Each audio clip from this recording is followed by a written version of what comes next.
Eh bien, bonsoir, merci d'être là.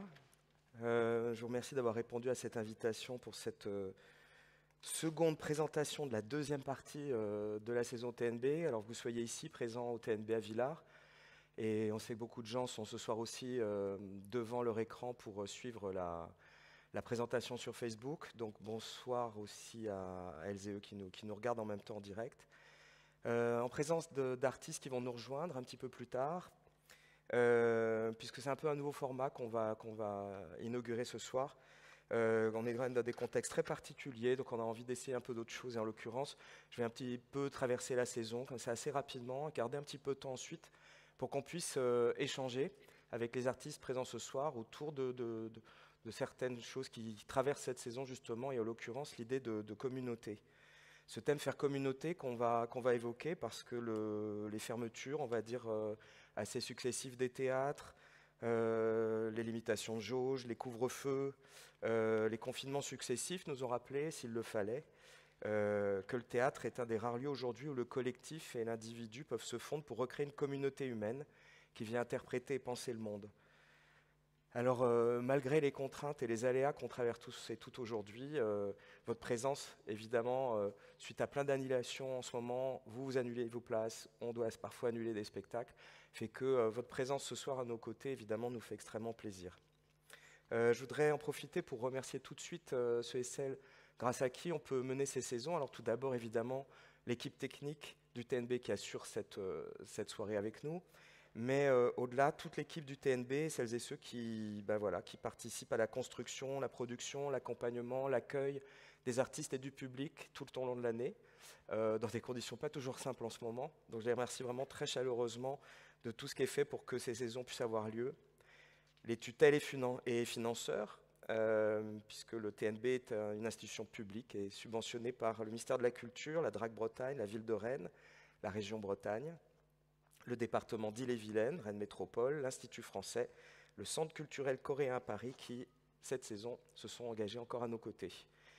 Tous les partenaires qui soutiennent à la fois les saisons, le festival et l'école du TNB, Spectacle Vivant Bretagne, la Caisse des dépôts, Calligraphy Print, Star, le programme européen Erasmus+, la Fondation d'entreprise Hermès et le fonds de dotation Porosus. Enfin, les partenaires avec lesquels nous développons chaque saison de nouveaux projets, que ce soit pendant la saison ou pendant le festival, je tiens à les saluer, les remercier, parce qu'il est toujours évidemment plus agréable de travailler collectivement sur un territoire afin de pouvoir parfois accompagner et faire des spectacles qu'on ne pourrait pas faire tout seul.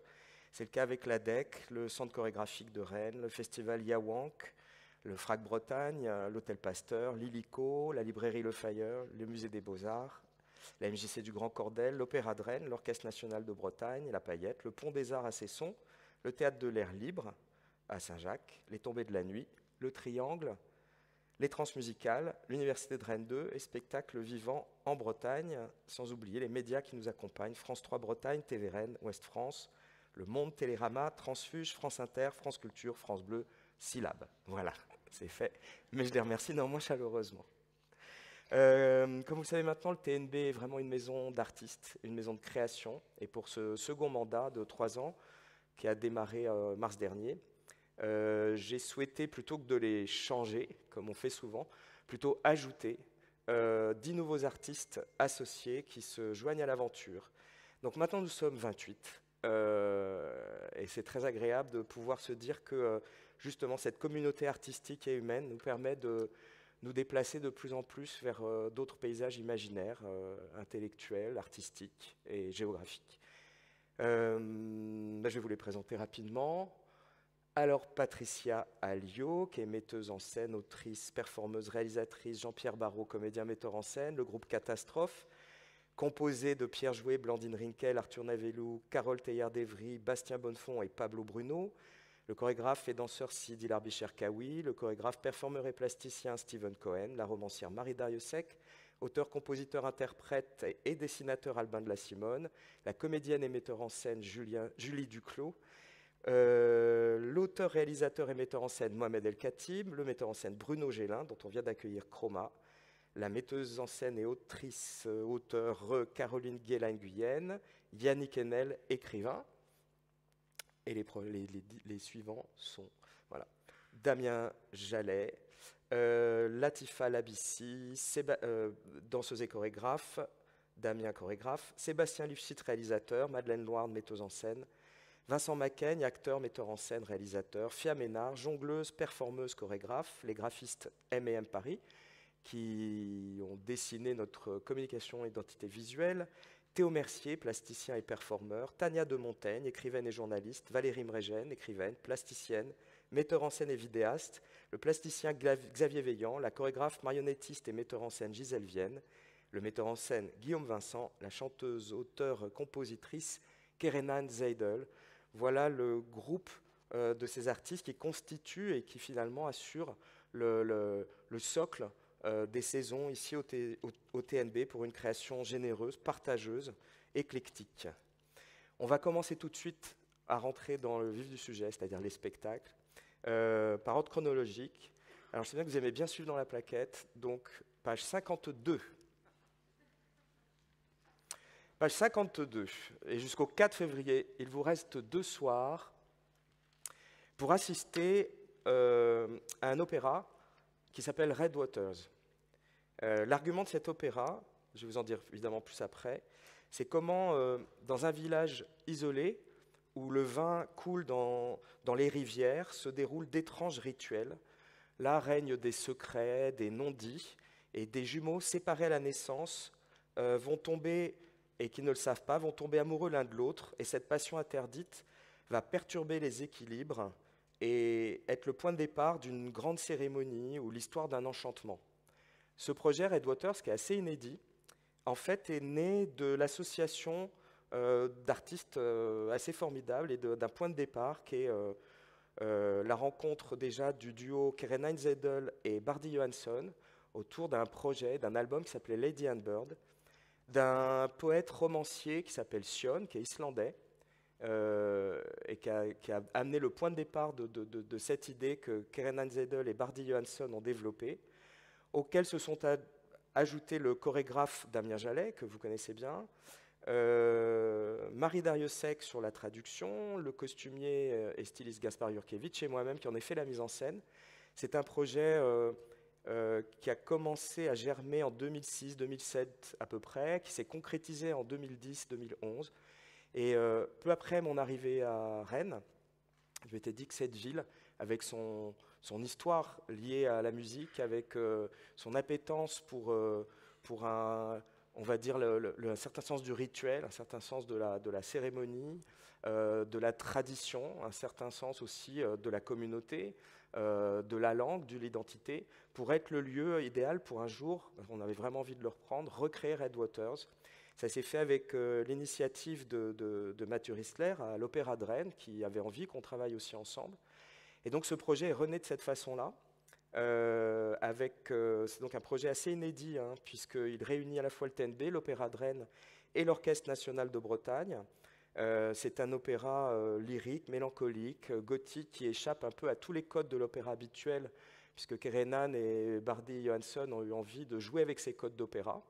Donc c'est un grand orchestre, des chanteurs lyriques, c'est à l'Opéra de Rennes, mais peut-être ce qui décale tout ça, c'est que d'une part, le rôle principal est tenu par le chœur, et on a la chance, vous avez la chance, d'avoir à Rennes un chœur magnifique en résidence à l'Opéra, qui est le chœur des Mélismes, et qui est un chœur vraiment épatant, qui tient, on va dire, le rôle principal, ce qui est assez inhabituel de l'opéra, et puis la danse, puisque au moment où les artistes impliqués dans ce projet ont à un moment tous travaillé ensemble, que Damien Jallet était très impliqué dans cette création, Lady and Bird ont eu envie qu'il y ait une vraie place pour la danse, et c'est assez impressionnant ce que font d'ailleurs les 3 danseuses dans ce projet, où la danse n'est pas illustrative ou décorative, mais vraiment actrice de l'action, participe complètement de l'histoire. Et voilà, donc c'est un projet assez fou, qu'on est très heureux de vous présenter, qui remporte là un très grand succès. Beaucoup de jeunes aussi qui arrivent à l'opéra pour découvrir ce travail. On a des salles très éclectiques, très pleines, et on serait très heureux de vous y voir pour les 2 prochaines soirées, qui seront jeudi et vendredi à 20h.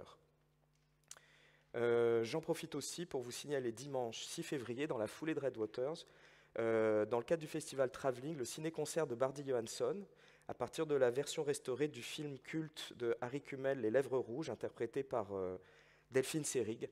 et qui est un film assez iconique, très méconnu, qu'on a assez peu l'occasion de voir. Et Bardet Johansson en a recomposé la musique dans le cadre de ce ciné-concert qui aura lieu ici le 6 février.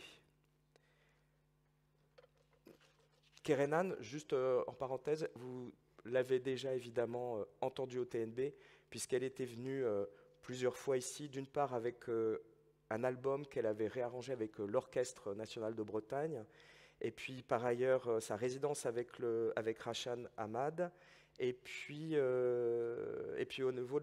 aussi avec la version orchestrale de son album avec l'ONB, et voilà, Visit from a Good Squad, qui était une lecture musicale du livre de Jennifer Egan qu'elle avait également présenté ici. Voilà, Kerenan est artiste associée au TNB, elle sera avec nous tout à l'heure. Le 4 février, alors juste avant Red Waters, vous aurez le temps, vous pouvez passer de rencontrer l'histoire ici à l'Opéra pour Red Waters, puisque vous le savez maintenant, Patrick Boucheron, historien, depuis 4 saisons, chaque mois, en écho au spectacle et à l'actualité qui traverse la saison, il invite d'autres chercheurs, universitaires, artistes à penser et créer avec lui ces rendez-vous, rencontrer l'histoire, un cycle inédit qu'il a imaginé et conçu pour le TNB.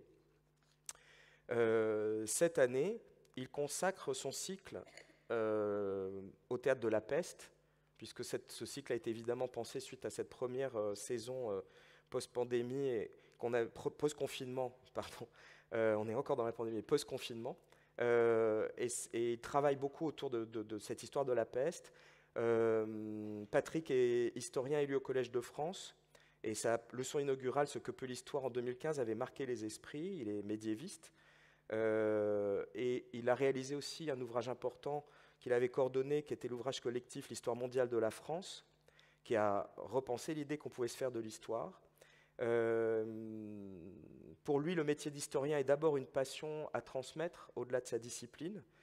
Et cette saison TNB, il poursuit les rendez-vous, mais il vient également de présenter, pour ceux qui l'avaient vu, Boule à neige, la performance créée avec Mohamed El Khatib. On peut également le retrouver depuis quelques temps, chaque dimanche sur France Inter, dans une nouvelle émission qui s'appelle Histoire 2, qui est très passionnante, je vous encourage à aller la découvrir. Ce vendredi 4 février, il fera binôme avec Philippe Artière. Philippe Artière est un chercheur en histoire et directeur de recherche au CNRS au sein de l'Institut de recherche interdisciplinaire sur les enjeux sociaux à l'EHESS. Et il est également président du Centre Michel Foucault et cofondateur de l'association SIDA Mémoire depuis 1999. Et justement, ce sera le sujet de leur rencontre ce vendredi. Ils vont échanger autour d'entretiens menés en 1985 en France auprès d'homosexuels contaminés par le VIH. Et plus de 35 ans après, relire ces archives, s'y plonger depuis notre présent et prêter attention à ces paroles transcrites pour essayer de prendre la mesure de ce que fut le surgissement de cette pandémie est le sujet de cette soirée où sera évoquée évidemment la mémoire de ces expériences individuelles et des prises de parole collectives pour tenter d'esquisser des éléments d'une histoire. C'est vendredi à 19h. Fiction Friction, page 53, à partir du 15 février, en salle Céro. Fia Ménard, je vais commencer à vous parler de ce projet en parlant directement de Fia, que maintenant vous commencez à connaître, je pense, qui est artiste associée au TNB, qui est jongleuse, danseuse, performeuse. C'est très difficile de la limiter à une seule discipline. Elle a un parcours artistique atypique, de même que son parcours de vie l'est, et elle emprunte d'ailleurs une nouvelle direction à partir du moment où elle va entrer dans un processus de transformation, de transition, comme on dit aujourd'hui, un spectacle qui s'appelait PPP, qui était une pièce du coming out, ayant pour objet l'imaginaire de la transformation et qui a été présenté ici en 2017. Ces spectacles donnent lieu à on pourrait dire, des vrais corps à corps avec la matière. Elle travaille sur la question du stéréotype, de l'assignation, de l'identité. On a présenté plusieurs de ses dernières créations ici, comme Les Eaux Noires, Les Contes immoraux, Maison Mère. Elle a créé plusieurs spectacles ici en résidence, Saison sèche, a repris 2 spectacles emblématiques de son parcours d'artiste, L'après-midi d'un Feun et Vortex. Et enfin, en 21, elle a créé en résidence la trilogie des Contes immoraux, dont on va vous présenter la trilogie achevée au mois de février. Elle intervient régulièrement à l'école du TNB, dont elle est par ailleurs la présidente. Et en 2020, elle crée, avec les élèves de la promotion 10 de l'école du TNB, un projet qu'ils finissent maintenant, et maintenant que les élèves ne sont plus des élèves, mais des jeunes acteurs et actrices, ils présentent cette création dans la continuité de ce premier travail qui s'appelle Fiction Friction. Voilà, qui est un spectacle qui crée comme une sculpture vivante, traversée par ce qui fait lien entre les individus, quelle que soit évidemment leur couleur de peau, les sexes, les âges, les origines. Donc c'est à partir de la rencontre avec cette très jeune génération de nouvelles acteurs et actrices issus de la promotion 10 que FIA a fait cette création inédite créée au TNB, Fiction Friction. Page 54, Fraternité, conte fantastique. C'est un spectacle écrit et mis en scène par Caroline Guéla-Nguyen, nouvelle artiste associée au TNB, un spectacle qui a été répété en résidence de création ici. Je vais partir de l'histoire, en fait, qui déjà raconte vraiment beaucoup du projet. Dans un futur proche, une partie de la population mondiale disparaît subitement de la surface de la Terre. Pour combler le vide qui se crée après cette catastrophe, celles et ceux qui sont encore là inventent un nouveau type de lieu, le centre de soins et de consolation, où ils vont lutter ensemble contre le temps et l'oubli. Ce spectacle convoque 13 interprètes de toute génération et horizon sur scène. Elle mélange des comédiens et comédiennes professionnels et amateurs, amatrices, dans différentes langues, puisqu'on y parle le français, l'arabe, le vietnamien et l'anglais. Le spectacle repose sur un pari. La sensibilité humaine est un bien partagé par tous et peut devenir une force fédératrice si l'on s'en empare ensemble. C'est le point de départ de ce spectacle très étonnant qui avait reçu un très bel accueil public au Festival d'Avignon où il a été créé cette année. Caroline Guéla a fait l'école du Théâtre National de Strasbourg. Elle a également étudié la sociologie. Elle s'est au début intéressée au texte classique et assez rapidement. Elle a plutôt envie de s'attaquer à des récits plus personnels où apparaissent des corps habituellement absents des plateaux de théâtre. Elle a travaillé aussi sur sa propre biographie et ses origines franco-vietnamiennes, en étant peut-être la première à amener sur le plateau une histoire de l'Indochine et du Vietnam avec des acteurs étonnants avec lesquels elle avait travaillé au Vietnam. Elle propose un théâtre assez cathartique, en fait, comme le prouve Fraternité. Et elle avait présenté déjà ici Saigon, justement, ce spectacle sur le Vietnam dont je vous parlais. Voilà pour Caroline Guéla et Fraternité. Dans la mesure de l'impossible, de Thiago Rodriguez sera présenté à partir du 24 février, c'est page 55. Sont les premières françaises de cette nouvelle création de Thiago Rodriguez dont se joue en ce moment à Paris la Cerisay avec Isabelle Huppert et certains des acteurs avec qui on a beaucoup travaillé ici comme Océane Karaïti et Adama Diop. Donc Thiago, avec ce spectacle, compose plusieurs récits qu'il a constitués à partir de rencontres, d'interviews et d'entretiens qu'il a menés lors de voyages d'investigation qu'il a effectués sur le terrain avec différentes délégations de la Croix-Rouge pendant la saison 2020-2021. Et c'est à partir de ces rencontres qu'il a eu envie de créer ce spectacle qui nous amène à suivre les questionnements de personnes qui, à un moment, décident de s'engager dans l'humanitaire, dégagent, oui, d'une certaine façon, de certaines vies, on va dire, un peu rangées, afin de rendre compte de désastres collectifs que sont la guerre, la misère, l'exclusion, mais aussi de ce que peut l'humain. À l'origine, évidemment, de ce projet, c'est des questions comme qu'est-ce qui peut pousser un être humain à choisir de risquer sa vie pour aider les autres? Comment appréhender la question de l'appartenance et du chez-soi? Quand devient-elle problématique face au chaos et au désordre du monde? Et comment cette double vie entre les zones de crise, de conflit et le retour chez soi, dans un pays en paix, peut-elle modifier le regard sur le monde et sur sa vie personnelle? Donc c'est un sujet vraiment passionnant, assez peu traité dans le fond que Thiago Rodriguez nous propose là. Thiago est portugais, il est basé à Lisbonne, où il dirige encore le Théâtre National. Pour lui, le théâtre est envisagé comme une assemblée humaine, un endroit de rencontre pour y confronter des idées, partager du temps.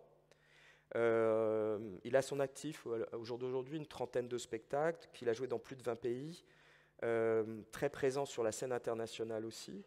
Ses œuvres les plus notables ont été By Heart, qui avait été présenté au Festival TNB, et Antoine et Cléopâtre, Bovary, Sopro, qui avait été créé à Avignon. C'est quelqu'un qui va combiner le réel et la fiction, et qu'il revisite des classiques ou adapte des romans. Son théâtre est profondément ancré dans la notion d'écriture avec et pour les acteurs. Il recherche une transformation poétique de la réalité avec les outils du théâtre. Et peut-être que vous avez entendu son nom ces derniers temps, puisqu'il vient d'être nommé directeur du Festival d'Avignon et qu'il prendra ses fonctions à partir du festival, du festival de 2023. En mars, on va vous proposer 2 diptyques autour de 2 artistes, Gisèle Vienne et Théo Mercier, tous 2 artistes associés au TNB. Alors, on va commencer avec Gisèle et L'étang de Robert Walser. Je vais présenter un petit peu Gisèle. Gisèle, elle est chorégraphe, elle a fait une formation de marionnettiste aussi, elle est marionnettiste, metteuse en scène. Et c'est quelqu'un qui est dans une recherche esthétique très, très intense, très profonde. Elle déploie des visions assez fascinantes qui sont peuplées de marionnettes, de poupées, de masques, mais également d'acteurs, actrices, de performeurs, de danseuses. Et parfois, il est même difficile de faire la distinction entre le vrai, le faux, et les poupées et les personnes. Elle cherche l'inconfort du trouble, de l'ambiguïté. Elle a des compagnonnages au long cours avec des collaborateurs comme par exemple l'écrivain Dennis Cooper. Elle a présenté déjà plusieurs créations au TNB, Kinder Totten Leader, Jerk, son spectacle Crowd, qui a marqué les mémoires ici. Et sa dernière création, L'étang, a été créée en résidence après plusieurs reports lors du festival Fantôme, puisqu'il avait été annulé en 2020. Et va enfin, après 3 ans de travail et de temps de répétition et de report, être présenté là au mois de mars. Donc on est très heureux que vous puissiez découvrir ce spectacle assez extraordinaire. Là, Gisèle a adapté un auteur suisse dont on connaît le nom, mais on ne connaît pas toujours bien son œuvre, qui est Robert Walser. Et elle est partie de cette nouvelle, L'étang, qui est l'histoire d'un rapport déréglé entre un jeune garçon et sa mère. Se croyant mal aimé, l'adolescent simule un suicide et va ainsi regagner le cœur maternel, mais sur un mode assez subverti. Sur scène, 2 comédiennes exceptionnelles, Adèle Haenel et la comédienne Henrietta Wahlberg, vue déjà dans Crowd. Donc ça, c'est pour L'étang, spectacle qu'on est très heureux enfin de pouvoir vous présenter et qui sera suivi d'une reprise, d'une recréation d'un spectacle très fascinant de Gisèle Vienne qui s'appelle This is how you will disappear, qui est une expérience assez incroyable. Tout part d'une forêt, et dans cette forêt, et dans l'exploration de cette forêt, où vous allez voir, il y a des vrais oiseaux prédateurs, des vrais arbres, enfin c'est assez impressionnant, vont apparaître 3 figures qui vont surgir et se confronter les unes aux autres. On va dire des figures archétypales d'aujourd'hui, des idoles post-adolescentes comme le jeune athlète, la rockstar, et puis l'entraîneur, qui vont les 3 ensemble être confrontés à des pulsions très primitives et au chaos, dans une ambiance tout à fait singulière, dont l'actrice principale, j'ai envie de dire, de ce spectacle assez hypnotique, est une artiste qui s'appelle Fujiko Nakaya, et qui est fille de météorologue, giste. Oui, je sais plus.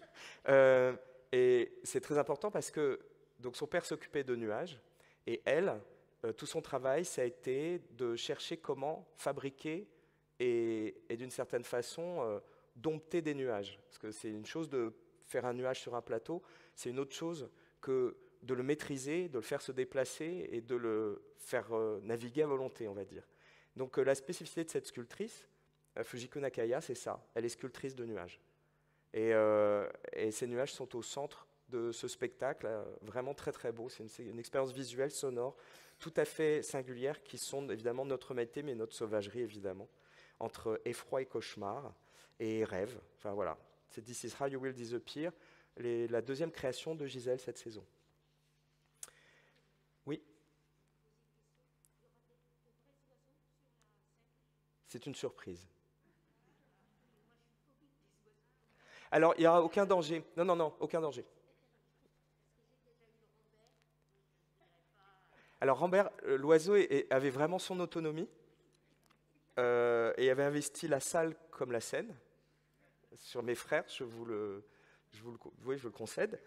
Et alors là, non. Ça va. Non, non, là, ça ira. L'éléphant non plus, enfin, il fait rien de spécial.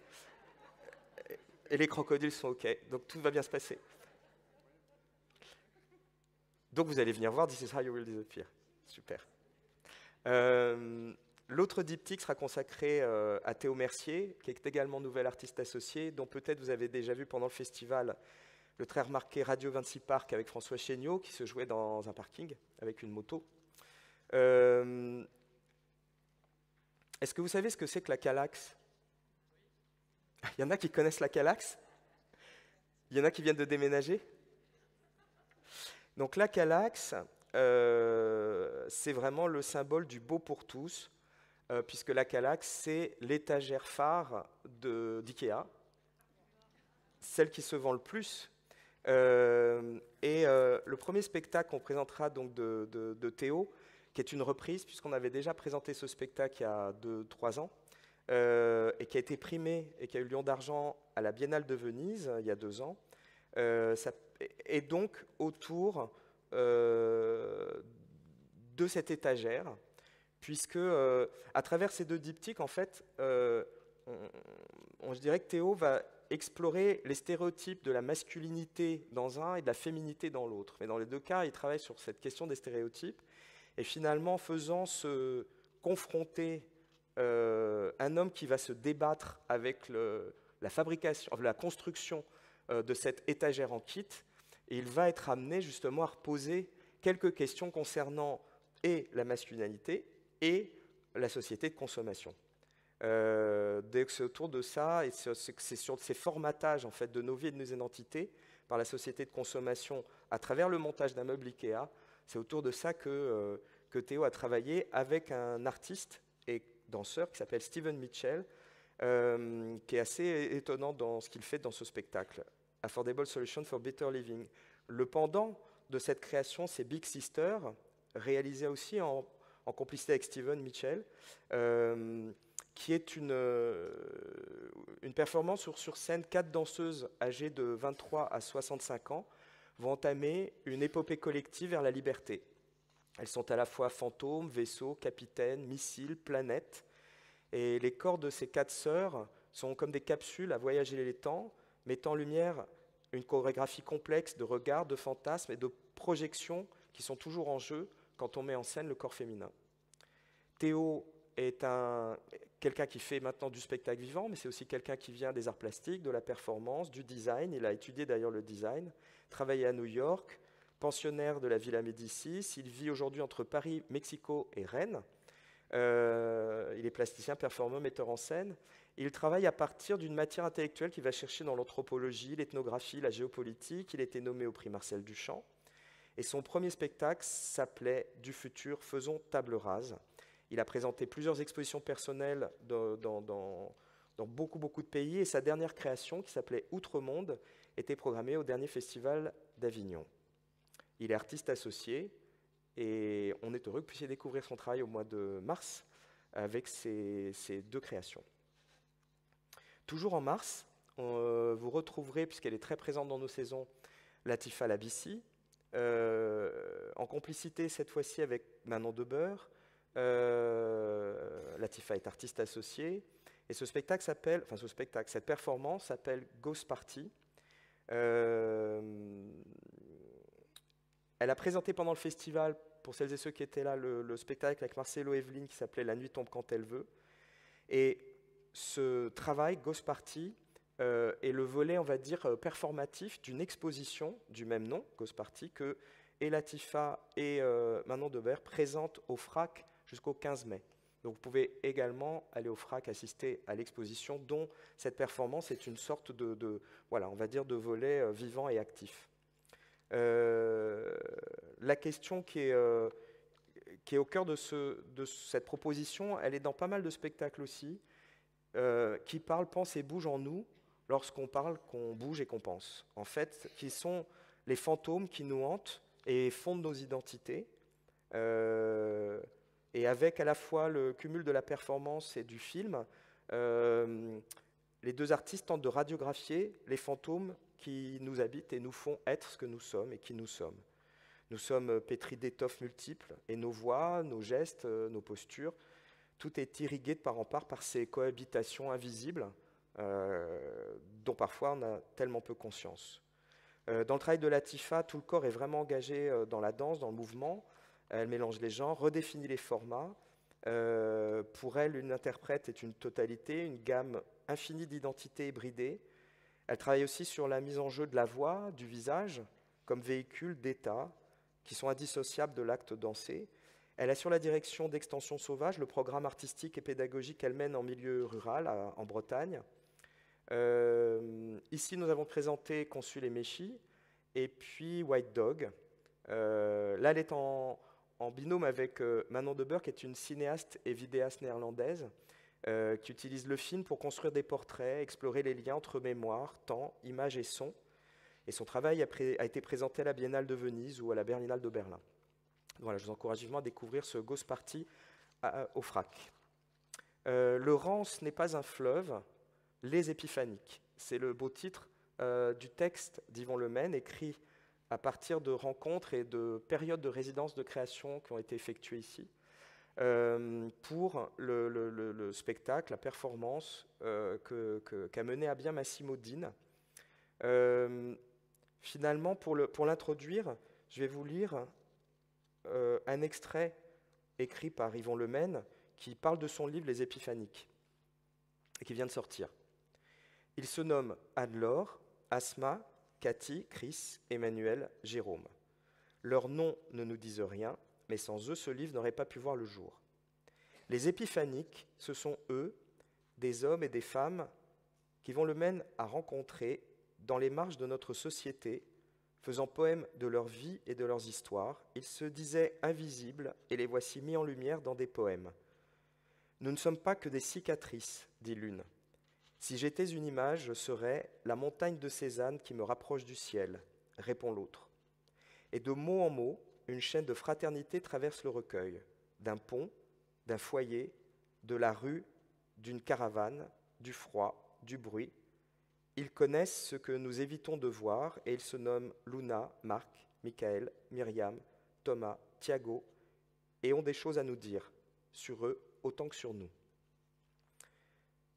C'est un ambitieux projet que Massimo Dine a porté pendant 3 ans, un projet théâtral qui éclaire des hommes et des femmes qui vivent à la marche, 12 interprètes en scène qui ne sont pas comédiens et comédiennes, et qui forment une humanité visionnaire pour peu qu'on sache se mettre à l'écoute de ces récits. C'est un groupe composé d'individus singuliers, chacun une histoire traversée par une forme de précarité, et le texte est celui du poète breton Yvon Lemaine, qui nous met en présence d'une humanité à laquelle on se relie et qu'on rencontre sur l'espace et grâce à l'espace du plateau. Massimo est né en Italie et vit à Rennes depuis 20 ans. Il a toujours travaillé sur la question de la présence d'acteurs et d'actrices non professionnels sur scène pour que le plateau soit lieu de tension créatrice. Et il travaille avec des écrivains, musiciens et d'autres protagonistes du spectacle vivant, dont sur cette création Yvon Lemaine, qui est de Tréguier, qui est installé à Lannion, et qui est une des figures de proue de la poésie aujourd'hui écrite en Bretagne. Voilà, il a aussi participé à des créations et au Festival des Étonnants Voyageurs de Saint-Malo. Et il a eu en 2019 le Goncourt de la poésie pour Un cri fendu en mille, dernier volume d'une trilogie, Les continents sont des radeaux perdus, le tout publié aux éditions Bruno Doucet. Voilà pour Le Rance n'est pas un fleuve. En avril, alors on ne s'en était pas rendu compte, mais c'est effectivement l'année du 400e anniversaire de Molière que nous allons vous présenter avec Macha Mekayev ce Tartuffe. Le masque et la duplicité, évidemment, sont au cœur de cette comédie qui dénonce les rouages d'une société bâtie sur les rapports de domination, de conquête, de pouvoir. La pièce a été écrite en 1664, c'est peut-être la plus jouée de Molière, qui raconte, tout le monde le sait brièvement, l'explosion d'une famille bourgeoise, puisque le père de famille, Orgon, d'un seul coup, est aveuglé, séduit, envoûté par un faux dévot, Tartuffe. On sent que cette pièce, évidemment, elle peut résonner à chaque génération, chaque année, avec des tas de choses qui nous traversent. Donc vous découvrirez ce qu'en a fait Macha Mekayev autour d'un acteur magnifique et virtuose qui s'appelle Xavier Gallet. Macha est née à Marseille, d'une famille aux ascendances russes et italiennes. Elle a étudié la littérature, l'histoire de l'art, et c'est Antoine Vitesse qui lui a confié sa première mise en scène au Théâtre des Quartiers d'Ivry. Elle est auteure et metteur en scène avec Jérôme Deschamps. De plus de 20 spectacles ont été créés par cette compagnie, Deschamps-Makaïev, qu'ils ont fondé, dirigé ensemble. Des spectacles ont eu un succès évidemment incroyable. Et dans les années 90, évidemment, ils ont marqué les esprits avec Les Deschiens. Parallèlement, elle a exposé une œuvre de plasticienne dans des espaces très différents, de la Fondation Cartier au Musée des Arts Décoratifs. Elle a mis en scène des spectacles, des opéras. Elle travaille également comme scénographe. Et depuis 2011, elle a dirigé le théâtre de la Criée à Marseille. Voilà pour Tartuffe que nous accueillerons en mars. 20 000 lieues sous les mers, donc ce nom évocateur de Jules Verne. C'est un spectacle jeune public, 2 dates exceptionnelles, les 14 et 15 avril, c'est aussi un report. Alors on va appeler ça un concert fiction. L'idée étant à la fois de lire le roman de Jules Verne et de l'accompagner d'une musique originale. C'est un projet France Culture, un grand format porté par l'Orchestre national de Bretagne qui se jouera ici. Vous connaissez le roman d'aventure de Jules Verne qui est paru en 1870 et qui relate le voyage de 3 naufragés capturés par le capitaine Nemo, un mystérieux inventeur qui parcourt les fonds sous-marins à bord d'un non moins mystérieux Nautilus. C'est le compositeur Didier Benetti qui crée une musique originale qui accompagne la lecture de 20 000 lieues sous les mers, qui est faite par l'acteur Éric Eboinet, que vous avez sûrement vu. Il a tourné tellement de films et de télévision, mais voilà, au hasard, Cédric Clapiche, Brian De Palma, Les Rivières Pourpres, Claire Denis, et c'est lui qui sera le lecteur de ce 20 000 lieues sous les mers qu'on fait en partenariat avec l'Orchestre national de Bretagne. En mai 22, on l'espère, nous aurons un printemps coréen à l'occasion d'un spectacle Empire des Lumières qui a été reporté pour la 2e ou 3e fois, je ne sais même plus. Donc j'espère qu'on va arriver enfin à représenter ce spectacle ici. Je l'avais présenté en 2017, c'était une façon de rencontrer le public avec ce spectacle que j'aimais beaucoup et que je venais de créer à Séoul, en Corée du Sud. Et le spectacle voilà, avait eu un grand succès. Et puis là, il est question de cette tournée française et européenne. Et donc, on avait très envie de repartir de Rennes et du TNB, de vous donner l'occasion de le revoir. Et pour ceux et celles qui ne l'avaient pas vu, de le découvrir. Donc, ce sera l'occasion d'une part du printemps coréen, avec le Centre culturel coréen, où on invitera la culture coréenne au TNB de Séoul à Rennes avec des spectacles, mais aussi du cinéma, une plongée dans les dramas, ces fameuses séries coréennes, et une soirée karaoké dont je ne veux même pas entendre parler. L'Empire des Lumières, page 65. C'est un roman d'espionnage à la base. C'est un des plus grands succès de la littérature contemporaine en Corée, avec une histoire qui est tout à fait fascinante, mais en même temps qui s'appuie sur une réalité, c'est celle qu'on appelle des espions dormants. C'est-à-dire que la Corée du Nord, un jour, envoie en formation comme ça dans le sud des jeunes gens qui vont rentrer à l'université et puis qui vont faire des études et qui vont se marier, créer des familles, vont rester 20 ans, 25 ans, 30 ans en Corée du Sud, sous une fausse identité, une fausse vie en fait. Et puis certains d'entre eux, un jour, sont rappelés. Et c'est ce qui va se passer avec le héros de cette histoire, qui, un matin, reçoit un email où il comprend en fait, qu'il doit rentrer en Corée du Nord. Et cet homme a un métier, il est marié, il a des enfants. Et donc, le roman et le spectacle racontent les 24 heures qu'il sépare de la réception de ce message au point de rendez-vous. Il est censé se présenter dans 24 heures.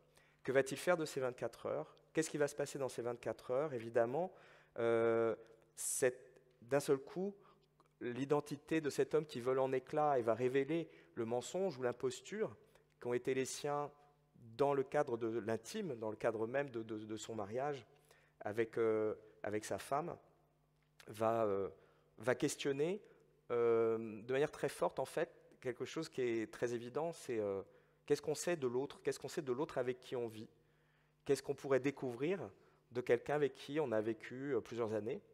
Et puis surtout, ils intègrent, eux, dans leur histoire, finalement, la grande histoire. Et évidemment, ça nous parle aussi, mais l'histoire de la Corée, elle est très complexe, et ça continue encore aujourd'hui. C'est encore un pays où se joue encore la guerre froide, avec cette séparation entre la Corée du Nord, la Corée du Sud. Chaque génération étant confrontée à cette séparation de manière différente. On va dire qu'il y a une génération qui a vécu de très près cette séparation, puisque des gens avaient des parents, des grands-parents, des oncles, des tantes qui étaient de l'autre côté, qu'ils n'ont plus pu voir. Puis la génération d'après, bah, ça s'efface un petit peu. Puis il y a peut-être une génération maintenant, aujourd'hui, qui ne veut plus trop en entendre parler, qui finalement même redouterait un jour la réunification, puisque qu'est-ce qui se passera quand il y aura réunification et que tous ces gens dont on ne veut plus trop entendre parler dans le Nord, qui sont des gens qu'on suppose très pauvres, miséreux et assoiffés de liberté, vont débarquer dans la Corée du Sud, et qui est un des pays les plus ultra-libéral, et où la consommation atteint des pics. Et cette question-là, en fait, de la réunification, de l'identité, de l'unité, elle traverse le livre, puisqu'on s'aperçoit que finalement, elle se joue aussi dans l'intime. Voilà, c'est ce que raconte ce roman de Kim Young-ha, qui était une grande figure de la littérature sud-coréenne, qui par ailleurs était aussi chroniqueur pour le New York Times, qui a été un auteur qui parlait beaucoup d'enjeux politiques importants en Corée du Sud, et qui lui a valu d'être blacklisté pendant longtemps par le gouvernement précédent, qui était un gouvernement quand même très musclé, très à droite. Et voilà, je vous engage à découvrir ces acteurs magnifiques, qui sont vraiment des acteurs très inspirants, avec qui j'ai eu beaucoup de plaisir à travailler, pour rendre compte à la fois ce roman d'espionnage et cette grande fable métaphysique et politique, qui est l'Empire des Lumières, et qui est un spectacle qui mélange la littérature, le cinéma, avec des images qui ont été vraiment de cinéma réalisées par Pierre-Alain Giraud, et puis une autre dimension qui est celle du témoignage, puisque le spectacle s'articule aussi autour des témoignages des acteurs et actrices du spectacle, dans leur lien et leur histoire avec la Corée du Nord. Voilà, ce sera au mois de mai, l'Empire des Lumières. Et au même moment, dans cette salle, on pourra voir l'ensemble maintenant des 3 volets pensés par Phia Ménard, la trilogie des contes immoraux pour Europe. Cette performance très puissante, très forte, très émouvante de Phia, qui a été à plusieurs étapes répétée au TNB, présentée au Festival d'Avignon, et dont le sujet, avec 3 spectacles qui s'appellent Maison Mère, Temple Père et La Rencontre Interdite, le sujet est comment assiéger la citadelle bétonnée d'une Europe à la dérive. Avec ce spectacle, Phia a ouvert un chantier sur l'Europe. Elle porte un combat écologique, éthique, philosophique, individuel et collectif, où elle interroge l'identité et les fondations fragiles de l'Europe contemporaine. Avec cette performance, elle met en scène des corps, des images très fortes de la matière, un travail qui est très impressionnant et qui passe par des architectures qui se construisent et s'effondrent sur le plateau afin de raconter les corps dominés ou l'exploitation des hommes par les hommes. Ces 3 volets, donc le dernier, Les Invisibles, tentent tout de même de redonner un peu de lumière au cœur d'une Europe meurtrie. C'est très fort, vraiment, c'est impressionnant, c'est très singulier, et je vous encourage fortement, pour ceux et celles qui ne connaissent pas encore le travail de Phia, de participer de cette expérience et de ce voyage, qui est la trilogie des contes immoraux. Autre voyage, Gulliver, le dernier voyage. C'est un spectacle tout public. Alors effectivement, Gulliver, je pense qu'il y a un petit malentendu sur Gulliver, et en particulier sur Jonathan Swift déjà, et puis sur Gulliver en particulier, qui est souvent assimilé à des contes pour enfants, alors que c'est un conte philosophique, et que l'histoire qui est racontée là par Jonathan Swift, elle dépasse l'histoire des géants et des Lilliputiens, qui ne sont pas du tout invités dans cette création. Ce dernier voyage de Gulliver, c'est le moment où il revient de l'île volante de Laputa, où règnent des savants loufoques et dictatoriaux, et alors il arrive sur Terre. Et là, il va découvrir un champ de ruines, des habitants et des habitantes miséreuses, une nature malmenée par les progrès techniques, et se rendant aux confins de la conscience, là où la mort appose un point final à l'aventure humaine. C'est à partir de ce voyage, de ce dernier voyage, que Madeleine Loarn, avec sa compagnie Catalyse, a mis en scène ce récit de Swift, qui est une dystopie, qui met en scène une fable écologique, philosophique, poétique. C'est un univers assez barré, hein, assez loufoque, qui est pris en charge par les acteurs et actrices de Catalyse, que vous avez peut-être déjà vu ici avec Oklahoma, le Kafka, et puis Opérette de Gombrowicz. Les acteurs de Catalyse qui, en plus pour la première fois là, ont participé à l'écriture. Avec eux, elle interroge les valeurs du pouvoir et de la domination comme ressort de nos constructions sociales, au mépris de la nature que l'on saccage. Ça fait 30 ans maintenant que Madeleine Loirne a créé Catalyse, une compagnie de théâtre qui est basée à Morlaix et dont les interprètes sont des personnes en situation de handicap. Et sous son impulsion, cette troupe, qui était au départ une troupe amateur, est devenue permanente et professionnelle. Alors ça fait 30 ans que Madeleine, qui a dirigé le théâtre de l'Entresort et qui est, grâce à ses efforts pendant plus de 10 ans, devenu le Centre national pour la création adaptée, au sein d'une plateforme culturelle qui s'appelle SIU à Morlaix, montre à travers son travail ce qui nous différencie et nous rassemble. Alors elle a monté Shakespeare, Beckett, Lewis Carroll, Aristophane, maintenant Swift, et elle cherche en permanence à faire advenir une poétique de la scène par de nouveaux modes de jeu et de représentation. Elle affirme surtout que le handicap, en ouvrant vers l'altérité et l'inconnu, est une exploration assez passionnante des possibles de la vie. Depuis 2005, elle travaille aussi avec Jean-François Auguste. On a présenté ici le Grand Théâtre d'Oklahoma et puis la création d'opérettes qu'elle avait menée avec les élèves de la promotion 10 de l'école, puisque après 3 ans de travail en commun avec cette promotion et sa compagnie, ils avaient abouti cette création et c'est ce qu'elle réitère comme expérience avec la nouvelle promotion qui vient d'arriver, où pendant 3 ans, ces acteurs et les jeunes de l'école travaillent à nouveau ensemble pour aboutir à une nouvelle création qui fait se rencontrer des jeunes acteurs et actrices professionnels, quand ils le deviendront, et les acteurs et actrices en situation de handicap de Catalyse. Swift, pour le replacer un petit peu,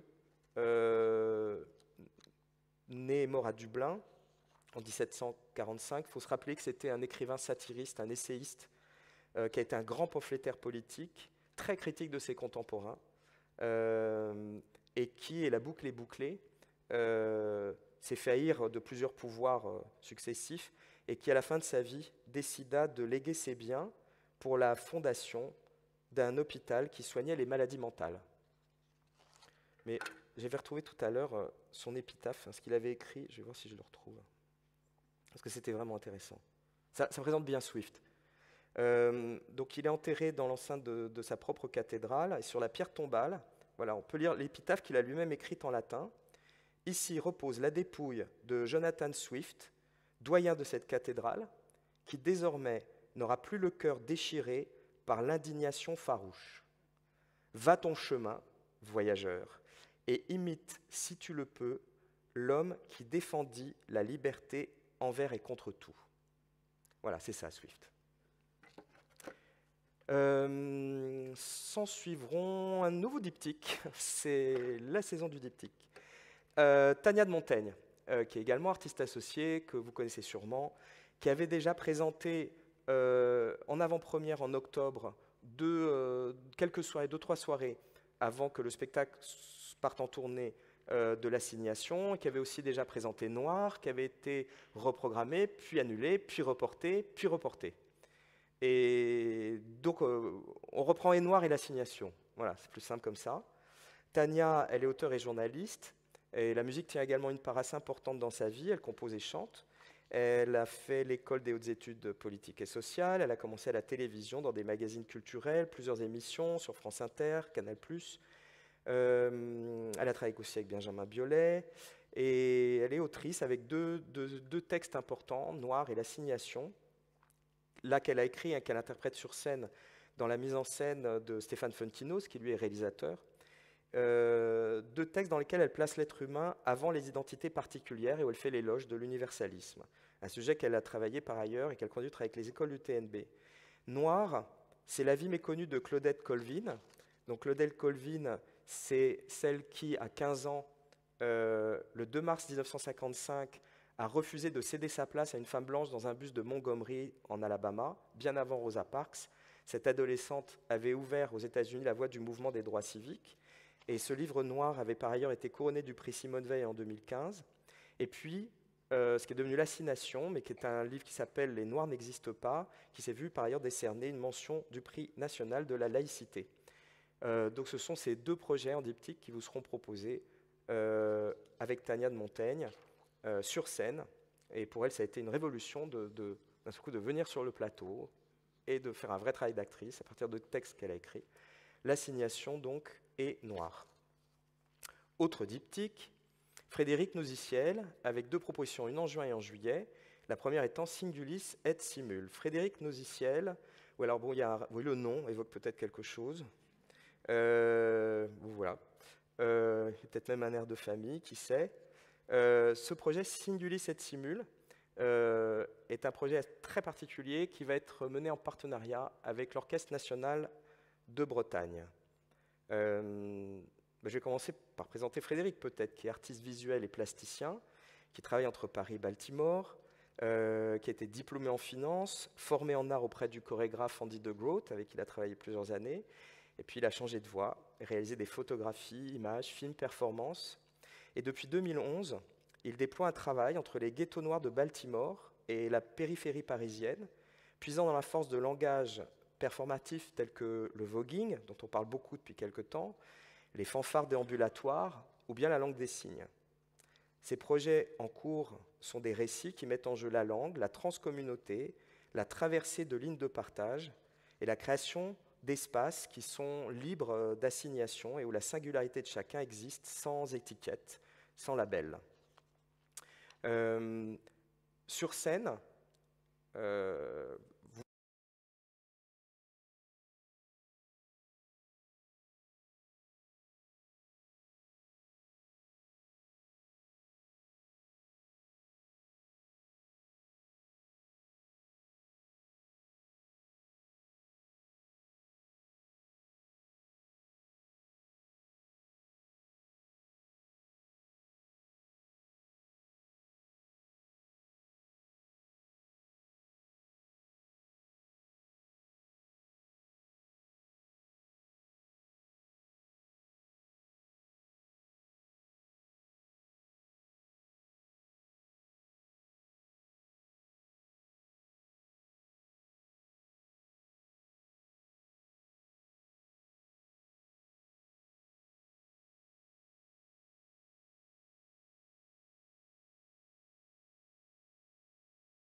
saillante de la vieille dame, c'est glisser le projet de Patricia avec des conversations avec son aïeul, et elle a fait à partir de ça une conférence où, seule en scène, elle dialogue avec cette femme qui n'est plus là maintenant.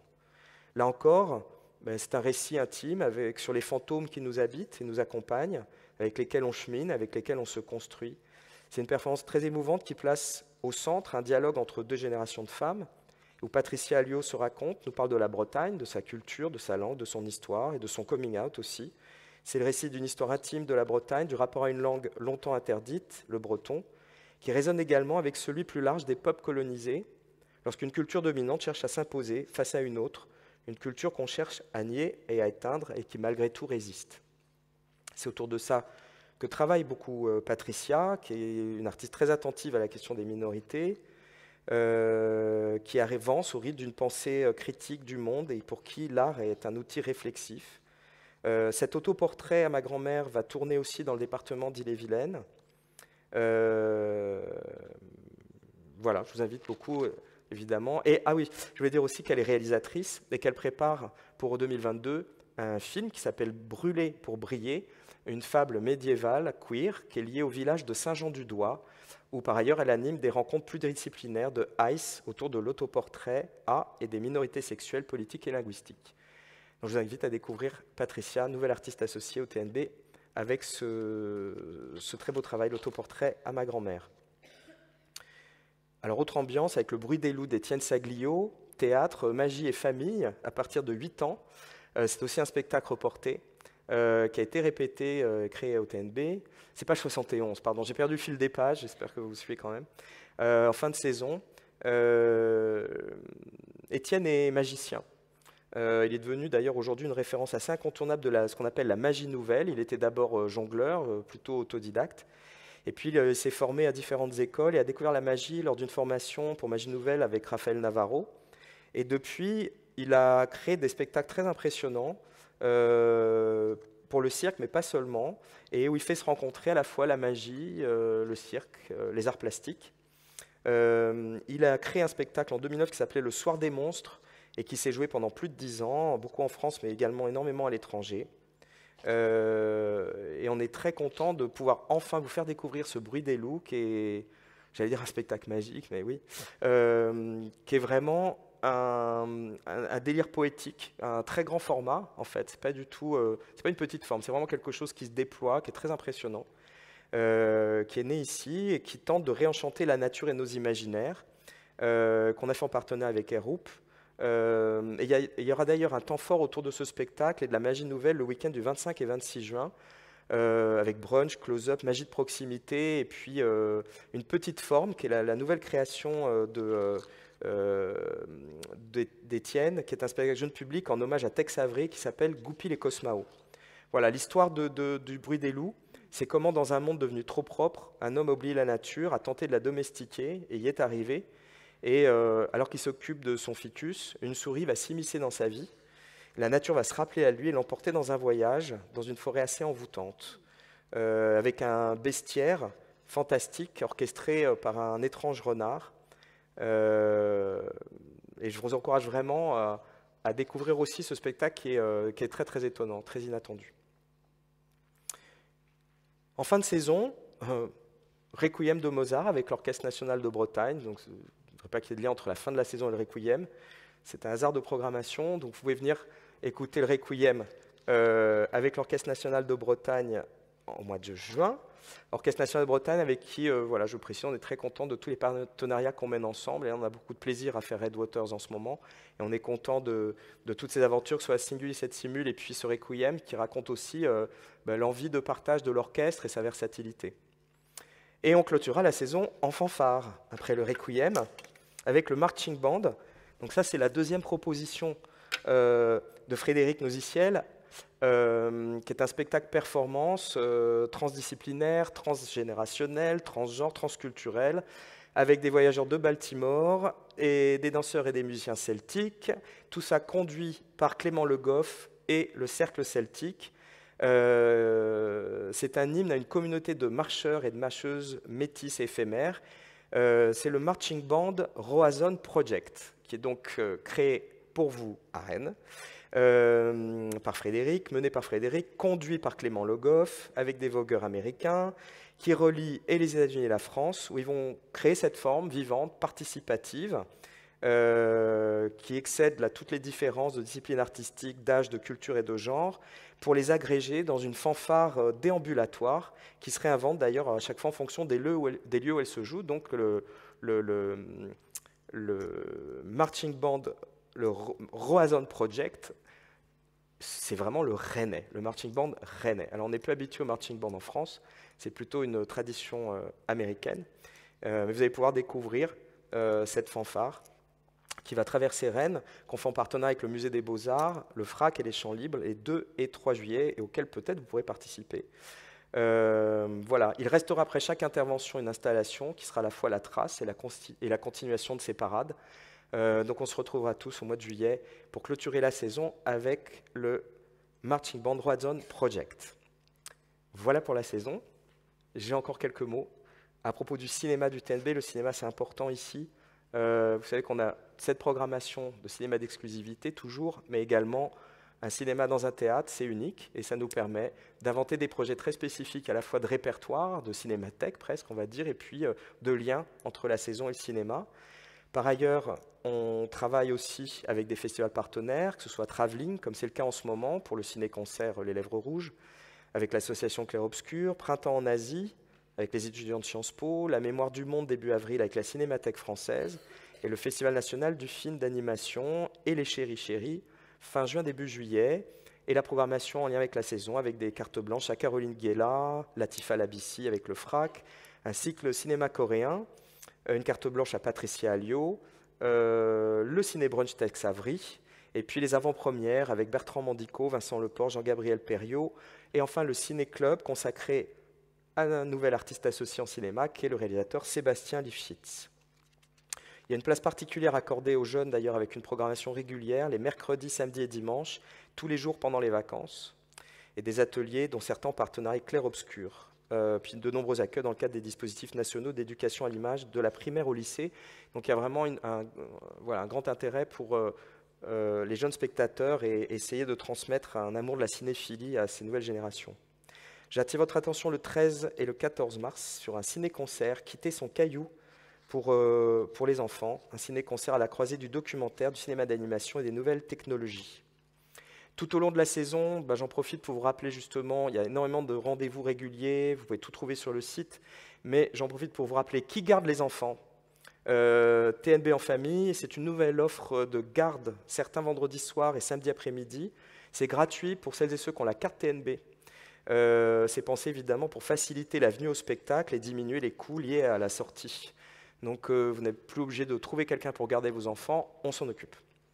Le Club des Curieux, il y a une très belle première saison, plus compliquée la saison dernière évidemment. Le Club des Curieux est reconduit. Le Club des Curieux, 30, 40, 50 parfois personnes qui viennent une fois par mois pour des ateliers surprises qui sont ouverts à toutes et tous sans savoir quel est l'artiste qui va travailler avec eux lors de cette soirée. Il y a eu Julie Duclos, Yann Gauthier, Yves-Noël Genot, Linda Effort, Fia Ménard, moi-même. Il va y avoir bientôt... Ah ben non, j'allais le dire. Non, je ne le dis pas. Ça fait m'échapper. Une super surprise. Dans le prochain, franchement, le prochain, moi je viendrai, si j'étais vous. Club des Curieux, donc, et puis les masterclass avec la DEC, la Maison du Théâtre Amateur, les impromptus avec le Conservatoire Rayonnement Régional de Rennes. Et puis enfin, en ligne, vous pouvez retrouver la vie du TNB, des créations dans le magazine en ligne, découvrir des journaux de création accueillis en résidence, beaucoup d'entretiens vidéo avec les artistes présents dans nos murs et qui parlent sûrement mieux que moi des spectacles qui sont dans la saison. Vous pouvez écouter les podcasts, voilà, et rentrer un petit peu dans la vie et du TNB, de son école, de son cinéma. Je vous encourage aussi à aller en ligne, voir régulièrement comment ce magazine évolue. Je vous remercie de m'avoir écouté jusque-là.